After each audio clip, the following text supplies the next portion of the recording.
So hello everyone, welcome back to my channel. मेरा नाम है सायन कुमार और आज से हम लोग शुरू करने वाले हैं क्लास 10th मैथ्स का चैप्टर 1। और मैथ्स हम इसलिए स्टार्ट कर रहे हैं क्योंकि मैथ्स अभी 9th क्लास में जैसे बहुत बेसिक था, 8th क्लास से रिलेटेड ही था, पर उसमें भी बहुत डिफिकल्टीज आई हैं। अब पहले से मैं बोल रहा हूं, इस बार रिपोर्ट कार्ड में 9th में जो मैथ्स आपका जो मार्क्स रिफ्लेक्ट कर रहा है वो 10th में वही सेम रिफ्लेक्शन नहीं होता है। तुम इस साल जितना मेहनत करोगे तुम्हारे 10th में वही आएगा रिपोर्ट कार्ड में। तो अभी हम शुरू करते हैं real numbers. So let's get started. तो चैप्टर को स्टार्ट करने से पहले चैप्टर में कुछ बेसिक डेफिनेशंस होते हैं, वही सब होते हैं, पर उसी में बहुत से लोग फंस जाते हैं। जैसे कि prime numbers, composite numbers. I know बहुत सारे बच्चों को पता होगा, पर कुछ बच्चे ऐसे होंगे जिनको प्राइम नंबर्स, कंपोजिट नंबर तक नहीं पता होगा। तो वो सुन लो, ये सबसे बेसिक चीज है। प्राइम नंबर्स ऐसे नंबर्स होते हैं जिनके सिर्फ दो फैक्टर्स होंगे। अभी फैक्टर्स क्या होता है? अगर फैक्टर्स नहीं पता, फैक्टर्स वो होता है, वो ऐसे नंबर्स होते हैं जो कि डिवाइड कर दे, which can divide the original number.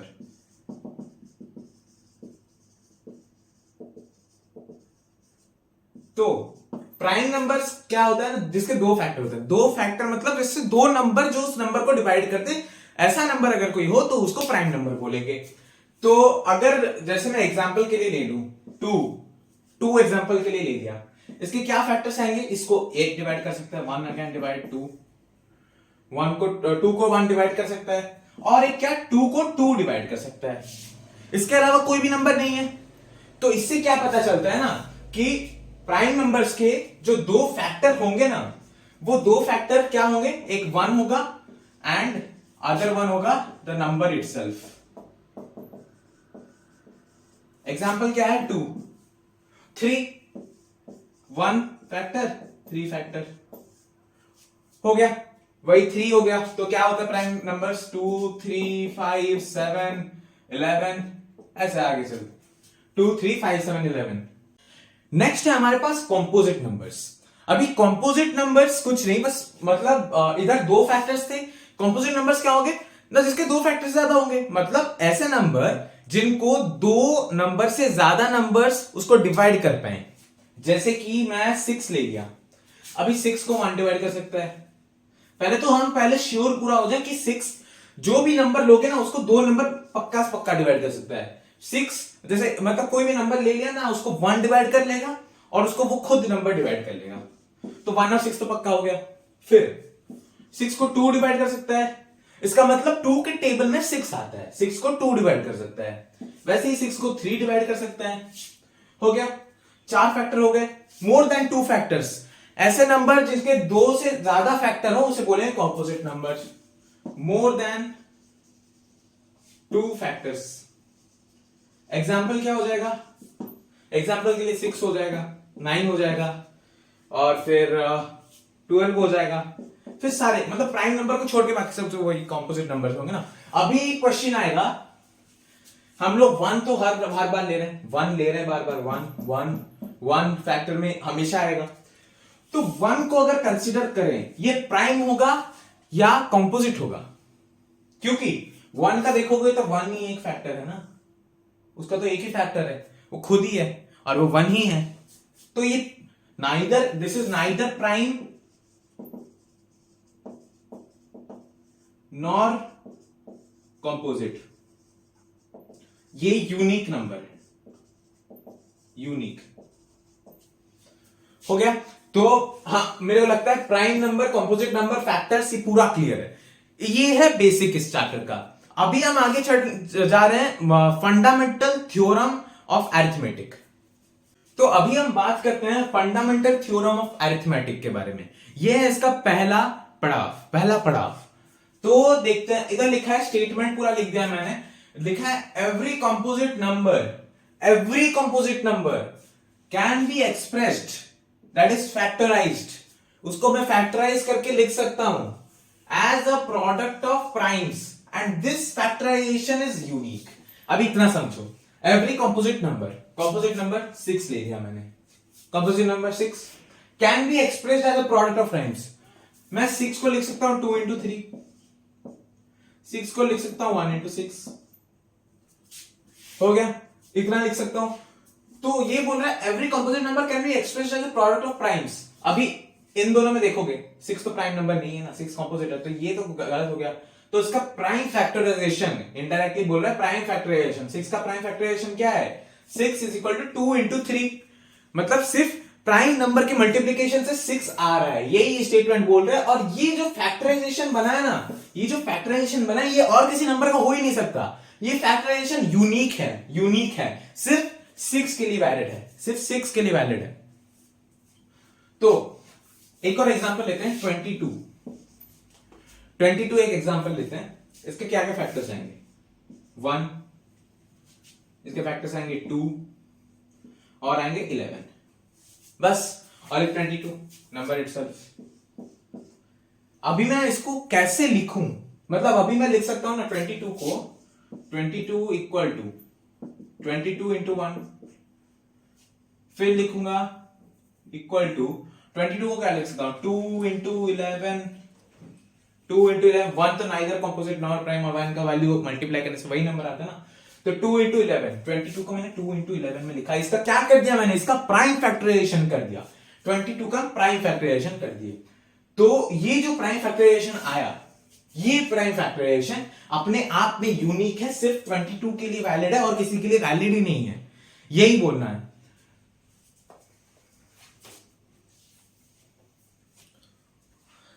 तो इनडायरेक्टली हमें क्या समझ में आता है ये देखो, इसको मैं, और ये जो स्टेटमेंट इतना बड़ा सा स्टेटमेंट है, इसको मैं छोटे में लिखूंगा। कंपोजिट नंबर को हम कैसे लिख सकते हैं? Composite number can be expressed as a product of primes, product of primes. हो गया, बस यही है। और ये जो चीज है, इसी चीज को ये बोल रहे हैं कि ये यूनिक है और किसी के लिए वैलिड नहीं है, क्योंकि हो ही नहीं सकता। 2 इंटू 3 का 7 आएगा, 6 ही आएगा ना, वही है। तो अभी एक क्वेश्चन आपके सामने लेके आता हूं, फिर उसका आंसर करते हैं। क्वेश्चन आ चुका है। क्वेश्चन है चेक वेदर हमें चेक करना है 6 टू द पावर n, 6 के पावर में n है, 6 to the power n can end with digit 0. Check whether 6 to the power n can end with digit 0 for any natural number n. अभी question क्या बोल रहा है? 6 के टू द पावर n, मतलब 6 टू द पावर में कुछ भी करूं, कोई भी नेचुरल अगर नंबर रखूं, तो कौन से एक नंबर से हमारा जो वैल्यू आएगा, कोई वैल्यू आ गया, उसके लास्ट डिजिट 0 होगा, ये पूछ रहा है क्वेश्चन। तो ये पॉसिबल है क्या? ये पॉसिबल है क्या? चलो निकालते हैं। तो आप कोई भी लास्ट में 0 ऐड करने वाला नंबर लीजिए, 10 लीजिए। 10 को प्राइम फैक्टराइजेशन करूंगा 2 इंटू 5, 100 लीजिए। 100 कितना होगा? 5 इंटू 20 लिखते हैं, 5 इंटू 20, और ये 20 क्या होता है? 5 इंटू 20 हो जाएगा 5 इंटू 4, फिर ये हो जाएगा 5 इंटू 5 इंटू 2 इंटू 2, मतलब 2 स्क्वायर इंटू 5 स्क्वायर। ये देखिए 100 में 2 स्क्वायर इंटू 5 स्क्वायर, वही सेम। जो भी डिजिट देखोगे जो 0 से एंड कर रहा होगा, उसका प्राइम फैक्टराइजेशन में 2 और 5 रहेगा ही रहेगा। उसके प्राइम फैक्टराइजेशन में 2 और 5 रहेगा ही रहेगा, कोई चांस नहीं है उनके, मतलब एक रहने से भी कुछ नहीं हो सकता, 2 रहना ही पड़ेगा, तभी जाके उसका जो लास्ट डिजिट है वो 0 आएगा। 2 और 5, 2 एंड 5 इंपॉर्टेंट है। अगर कोई नंबर एंड्स विथ 0, इन दोनों इसके जो नंबर के प्राइम फैक्टराइजेशन में 2 और 5 आएगा ही आएगा। अभी देखो 6 टू द पावर n है ना, नेचुरल नंबर n है, 6 टू द पावर n। मैं 6 टू द पावर n को कैसे लिखूं? 2 इंटू 3, 6 का prime factorisation 2 into 3 whole to the power n। अभी ab whole to the power n जब लिखता हूं मैं, तो a to the power n into b to the power n होता है, वही। तो इसको मैं क्या लिखूं? 2 to the power n into 3 to the power n। अभी ये जो वैल्यू निकला 6 टू द पावर n का प्राइम फैक्टराइजेशन है, ये इसका प्राइम फैक्टराइजेशन है। पर इस वैल्यू में कहीं 5 दिख रहा है? कहीं 5 दिख रहा है? मैं 2 को 5 के साथ मल्टीप्लाई करके 6 ला रहा हूं क्या? मैं 2 को 3 के साथ मल्टीप्लाई करके 6 ला रहा हूं, यहां पे 5 है ही नहीं। मतलब इसका कोई भी n का तुम वैल्यू ले लोगे, n का कोई भी वैल्यू ले लोगे, एन का कोई भी वैल्यू ले, कभी भी अगर एन नेचुरल नंबर कोई भी हो ना, कभी भी जो भी वैल्यू आएगा उसका लास्ट डिजिट 0 होगा ही नहीं, होगा ही नहीं। तो इतना तो क्लियर है। अभी इसको लिखना कैसे, यही प्रॉब्लम है, लिखना कैसे। अभी देखो कैसे लिखोगे। लिखना ये जो इतना पहले लिखना, इतना लिखना बहुत जरूरी है। इसके लिखना ये सब लिखने की जरूरत नहीं, इसको मिटा देता हूं। इतना लिखने के बाद लिखना in the prime factorisation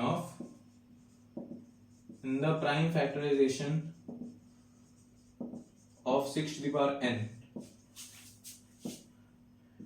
5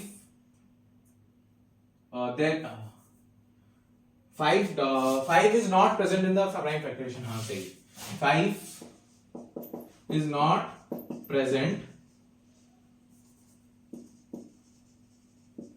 in the prime factorization of 6 to the power n. हो गया। And we know 2 and 5 are necessary for a number ending with 0. ये जो आंसर आया हो गया, ये हम चेक कर लिए। पर उसके बाद क्या लिखना है ना, ये किस बेसिस पे तुम कर रहे हो, ये किस बेसिस पे तुम कह रहे हो। मैं 2 into 5 10 होता है, तो 2 into 5 6 क्यों नहीं कर सकता। Fundamental theorem of arithmetic, the answer is governed bye, last में लिखना the answer is governed by the uniqueness. ये सबसे मेन है, यूनिकनेस, इसीलिए ये इंपॉर्टेंट है। Uniqueness of fundamental theorem of arithmetic. बस ये हो गया इसका आंसर। ये क्वेश्चन एनसीईआरटी का है, एनसीईआरटी टेक्स्ट बुक एक्सरसाइज 1.1 का ही है, तो इसका आंसर इतना सिंपल बस। तो अभी नेक्स्ट क्या है, नेक्स्ट है हमारे पास, हमको क्या करना है ना, नेक्स्ट अभी इसमें पार्ट है एचसीएफ और एलसीएम वाला। एचसीएफ और एलसीएम वाला, इसमें बहुत कंफ्यूजन होता है।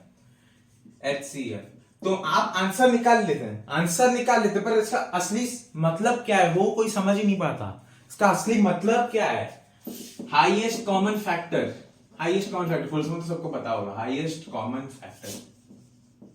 अच्छा, एचसीएफ किसके बीच में निकालते हैं, 2 नंबर के बीच में, 2 नंबर के बीच में निकालते हैं एचसीएफ। हाईएस्ट कॉमन फैक्टर, सबसे बड़ा नंबर जो दोनों में कॉमन हो, सबसे बड़ा नंबर जो दोनों में कॉमन हो और दोनों को डिवाइड कर सके, वही है हाईएस्ट। बड़ा कॉमन हो फैक्टर जो डिवाइड कर सके, ऐसा सबसे बड़ा नंबर जो 2 नंबर को डिवाइड कर सके, उसको कहते हैं एचसीएफ, बस और कुछ नहीं। Same LCM least common multiple. अब इसका मतलब क्या है, छोटा कॉमन नंबर जो किसी के टेबल में आता हो। एलसीएम का भी 2 नंबर के बीच में ही निकालते हैं।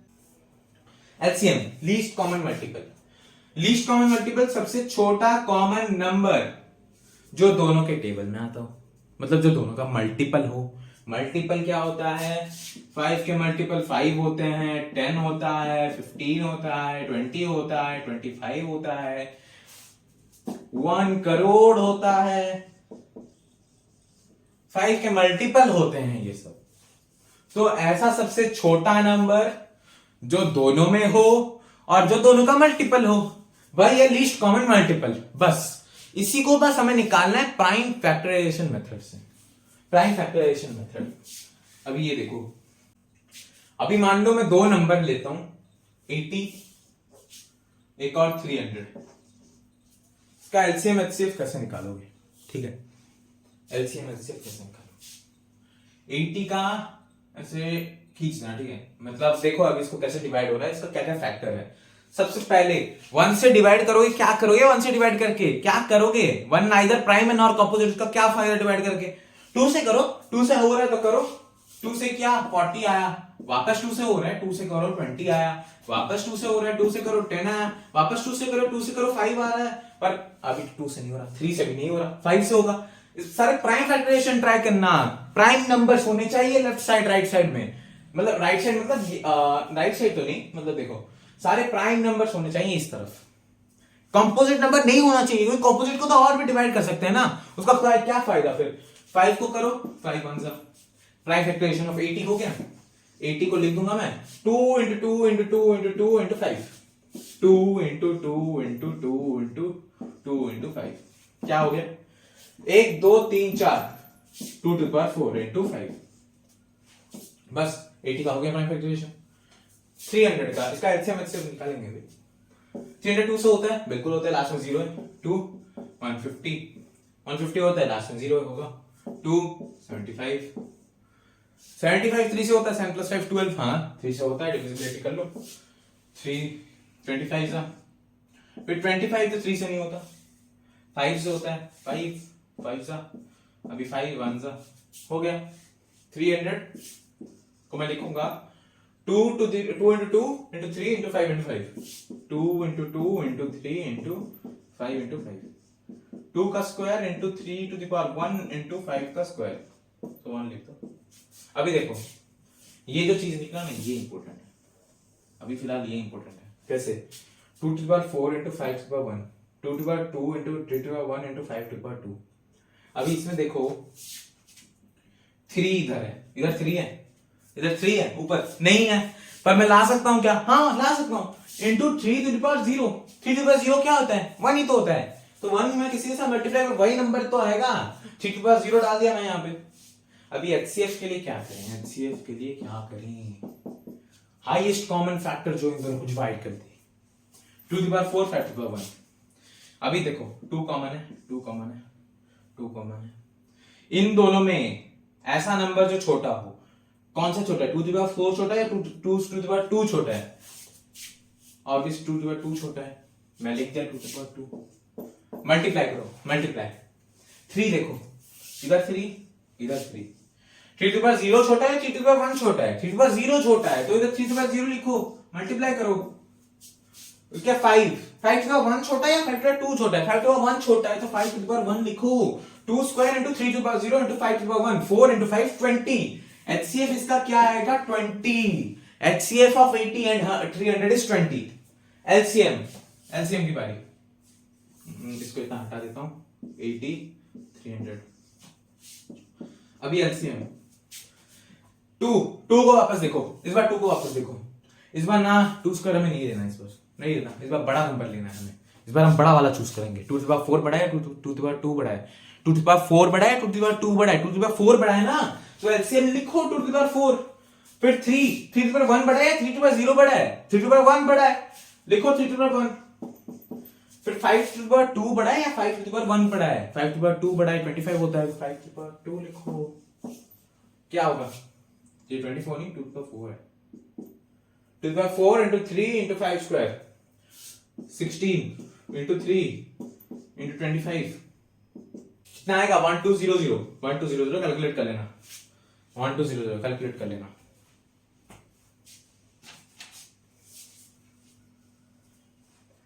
बस इतना ही था। पर अभी एक और बस एक छोटा सा नोट कर लेना, ये बहुत इंपॉर्टेंट है, बहुत इंपॉर्टेंट है, बहुत सारे कॉम्पिटिटिव एग्जाम में भी आता है, इससे मतलब ये बहुत ही छोटा सा कॉन्सेप्ट क्या कुछ नहीं है, ये स्टार मार्क देके लिखना, HCF of a number is the factor of its LCM,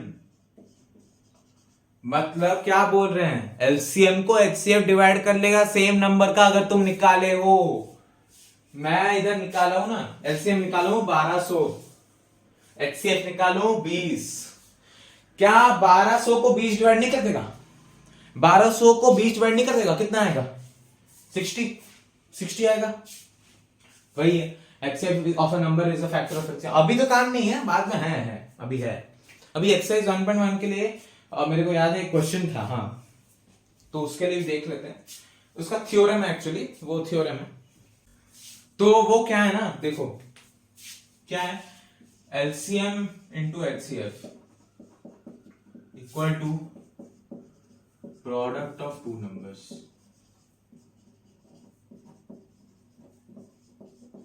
कैसे कैसे एलसीएम इंटू एचसीएफ कैसे प्रोडक्ट ऑफ टू नंबर्स के बराबर है? देखो मैं दो नंबर का पिछली बार लिया था ना, 80 और 300 का। एलसीएम क्या आया था 1200, एचसीएफ क्या आया था 20। अभी एलसीएम इंटू एचसीएफ करो, उसको एलएचएस में रखो। एलसीएम इंटू एचसीएफ करो, उसको एलएचएस में रखो। क्या आ रहा है 1200 इंटू 20 कितना 24000, 24,000। Product of two numbers equal to product, RHS रखो, प्रोडक्ट ऑफ टू नंबर्स देखो 80 इंटू 300 कितना आ रहा है 24,000। क्या एलएचएस इक्वल टू आरएचएस नहीं है? क्या इससे वेरीफाई नहीं होता कि LCM into HCF is equal to product of two numbers? हो गया वेरीफाइड। वेरीफाइड यही क्वेश्चन है, आपको बस एलसीएम एचसीएफ निकालना है, इसको वेरीफाई करना है। बस एलसीएम एचसीएफ निकाल देना वो प्राइम फैक्टराइजेशन मेथड से, फिर इसको एलएचएस आरएचएस में रख के वेरीफाई कर दो। ये क्वेश्चन था। एक क्वेश्चन था, हाँ याद है, एक क्वेश्चन था मेरे पास। हाँ तो क्वेश्चन था 7 प्लस 11 प्लस था इंटू था, इंटू था, हाँ 7 इंटू 11 इंटू 13 प्लस 13। प्रूफ करो कि ये कॉम्पोजिट नंबर है। अभी जो पहले से देख रहा है ना, जो पहले से देख रहा है, थोड़ा सा दिमाग लगाओ, थोड़ा सा, सिर्फ थोड़ा सा दिमाग लगाओ, ये आराम से हो जाएगा। थोड़ा सा सिर्फ दिमाग लगाना और कुछ नहीं। कॉम्पोजिट नंबर का मैंने डेफिनेशन क्या बताया था? More than two factors, more than two factors. और इसको कोई सिंप्लीफाई करने मत बैठ जाना, इसको सिंप्लीफाई किए, इसका फैक्टराइजेशन किए, 2 से ज्यादा निकला तभी जाके होगा। सिंप्लीफाई करने की जरूरत नहीं ना, इधर देखो इक्वल टू लिखो, 7 इंटू 11 एंड 13, 13 कॉमन ले लो, 7 इंटू 11 रहा, अंदर 1 रहा, प्लस 1, 13 लिख दो, 77 प्लस 1 78। तो आंसर क्या आ रहा है 13 और 78। अभी इसको भी करने मत बैठ जाना, इसको करने मत बैठ जाना।